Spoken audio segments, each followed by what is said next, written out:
Hello Libra. Libra यानी तुला राशि में सुरेश को triple S in the tarot से। तो आज हम लिब्रा यानी तुला राशि के लिए जनरल लव रीडिंग करेंगे। रीडिंग जनरल है तो आप पर मैच हो भी सकती है, नहीं भी हो सकती। जिस पर जितनी मैच होती है, जिस चीज के साथ भी सन साइन मून साइन या नाम राशि जिसके साथ भी आप जुड़ना चाहते हैं, अटैचमेंट फील होती है, उसी के साथ आप इस रीडिंग को देख सकते हैं। ये रीडिंग 15 से 22 फरवरी 2025 तक के लिए वीकली यानी साप्ताहिक रीडिंग वैलिड रहेगी। और अगर आप पर्सनल रीडिंग चाहते हैं तो नीचे डिस्क्रिप्शन बॉक्स में डिटेल्स दी गई है, वहां जाकर चेक कीजिएगा। कोई भी कंफ्यूजन डाउट होने पर व्हाट्सएप मैसेज के जरिए आप इसे क्लियर कर सकते हैं।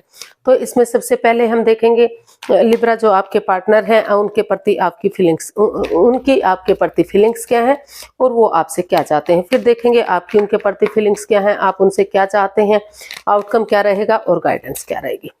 तो आइए देखते हैं लिब्रा के पर्सन की करंट फीलिंग्स लिब्रा के लिए।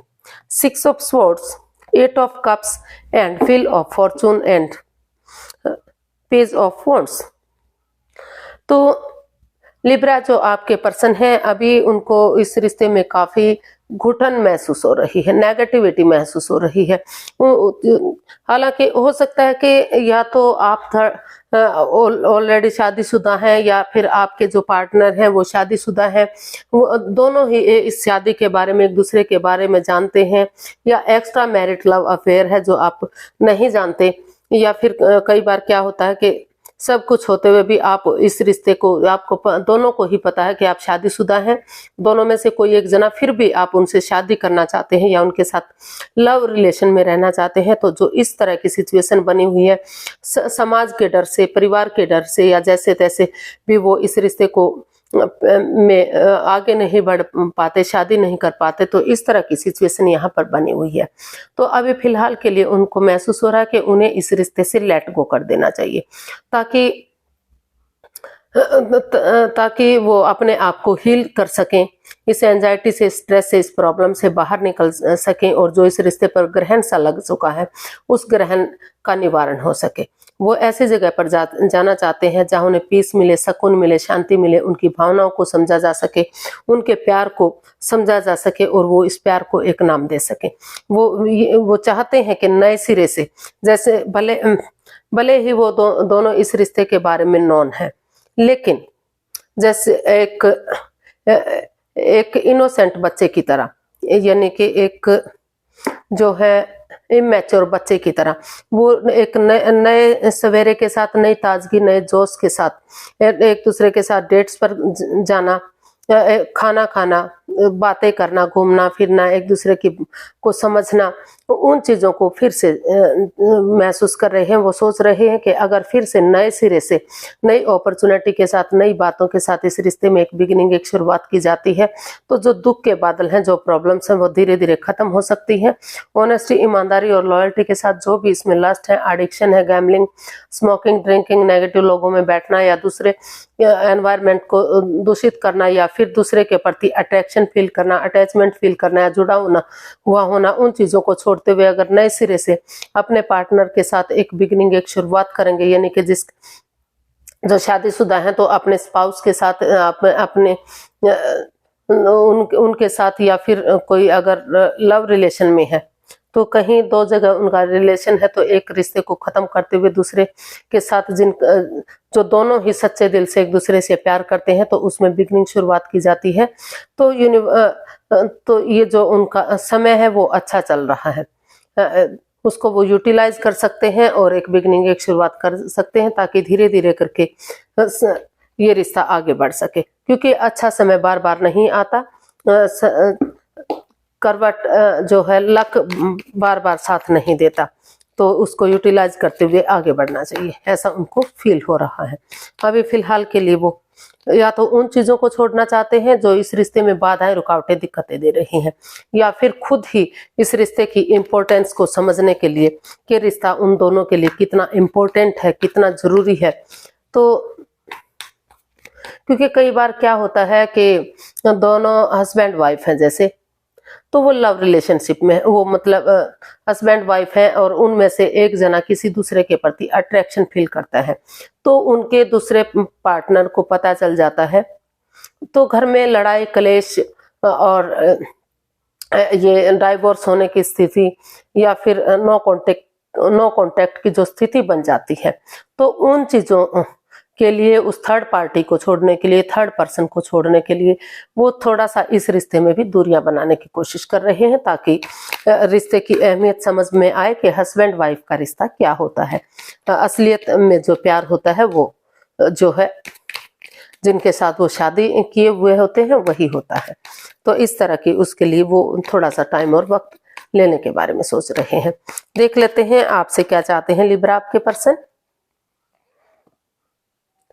The chariot, 5 of cups and 4 of cups and death. तो लिब्रा जो आपके पार्टनर है वो महसूस कर रहे हैं कि वो काफी एंजाइटी में है, स्ट्रेस में है, प्रॉब्लम में है। अभी वो दिल और दिमाग से ब्लॉक हो चुके हैं, ना चाहते हुए भी वो आगे नहीं बढ़ पा रहे हैं, क्योंकि उनके पास और अपॉर्चुनिटी भी है और ऑफर भी है।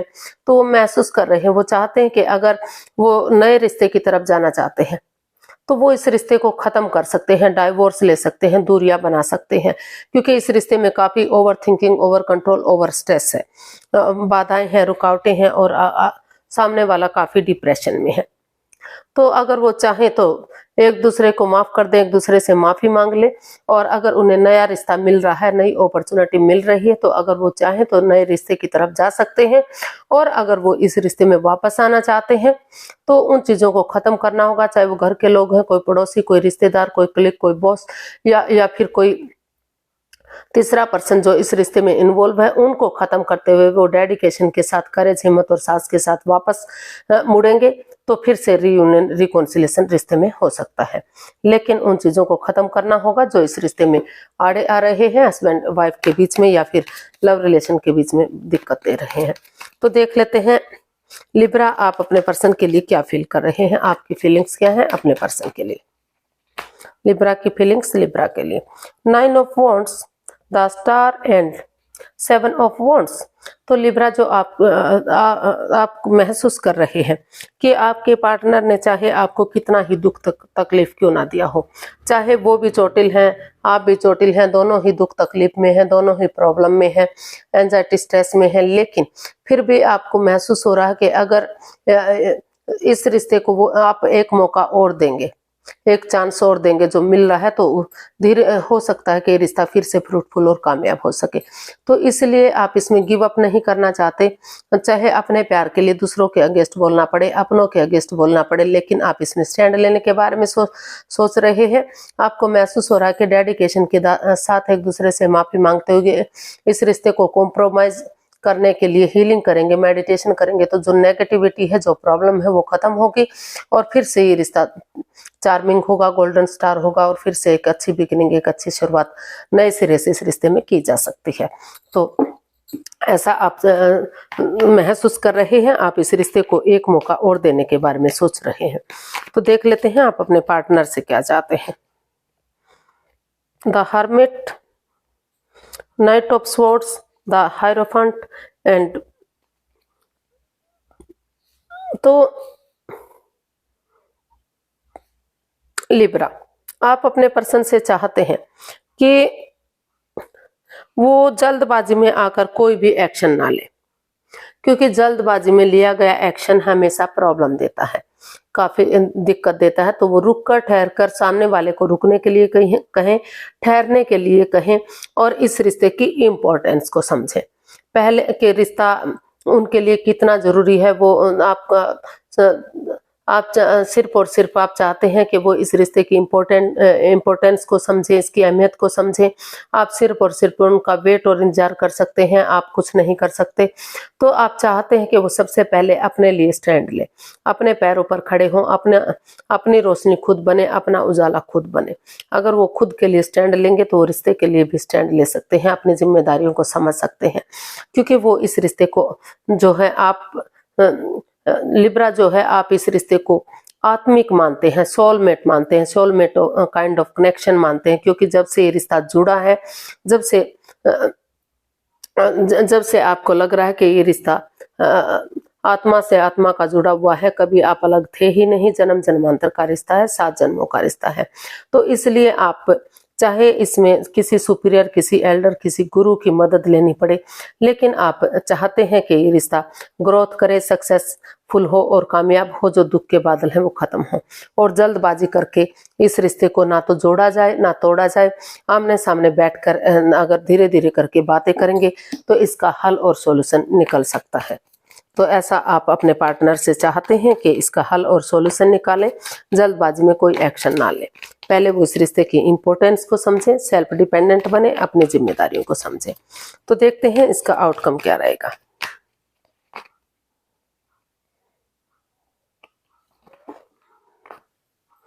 Page of wands, 8 of swords and the magician and bottom of the deck S of pentacles.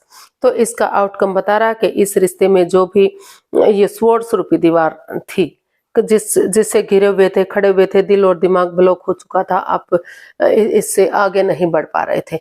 तो यहाँ कहीं ना कहीं या तो जो कड़वा और तीखा बोला जा रहा था, बजाय के इंसानों को यूज करने के चीजों को यूज किया जा रहा था। तो इसका आउटकम बता रहा है कि प्यार और प्रेम के साथ, मिठास के साथ ये डिसाइड किया है, या तो आपने या तो आपके पार्टनर ने के जो बातें हो नहीं पा रही है, अगर हो रही तो इमोशनल लेवल पर अच्छे से नहीं हो रही, तो अगर उन बातों को धीरे धीरे करके आगे बढ़ाया जाता है, एक बिगिनिंग, एक शुरुआत की जाती है, तो सोर्स रूपी दीवार से बाहर निकला जा सकता है, इस प्रॉब्लम से बाहर निकला जा सकता है, जिसे चाहकर भी आप नहीं निकल पा रहे हैं। और आप चाहते हैं, इसका आउटकम यही बता रहा है कि एक दूसरे से माफी मांगते हुए, एक दूसरे को माफ करते हुए, जो आप मैनिफेस्ट कर रहे थे, जो मैनिफेस्टेशन कर रहे थे, वो दिली तमन्ना यहाँ आपकी पूरी होती दिखाई दे रही है, क्योंकि आपको नई अपॉर्चुनिटी मिल रही है, लक आपके साथ है, भाग्य आपके साथ है। अगर उस पर वर्कआउट करते हैं तो इसका आउटकम काफी पॉजिटिव दिखाई दे रहा है। फ्रूटफुल ये रिश्ता हो सकता है, कामयाबी रिश्ता हो सकता है, लेकिन एक दूसरे की भावनाओं के साथ नहीं खेलना है, कोई छल या हेरा फेरी, धोखाधड़ी नहीं करना है। तो देख लेते हैं यूनिवर्स की तरफ से क्या मैसेज या गाइडेंस है। यूनिवर्स गाइडेंस दीजिए प्लीज, लिब्रा पर्सन के लिए क्या मैसेज या गाइडेंस हो सकती है। 6 of wands, 5 of wands and the devil and bottom of the deck बता रहा है टेम्परेंस।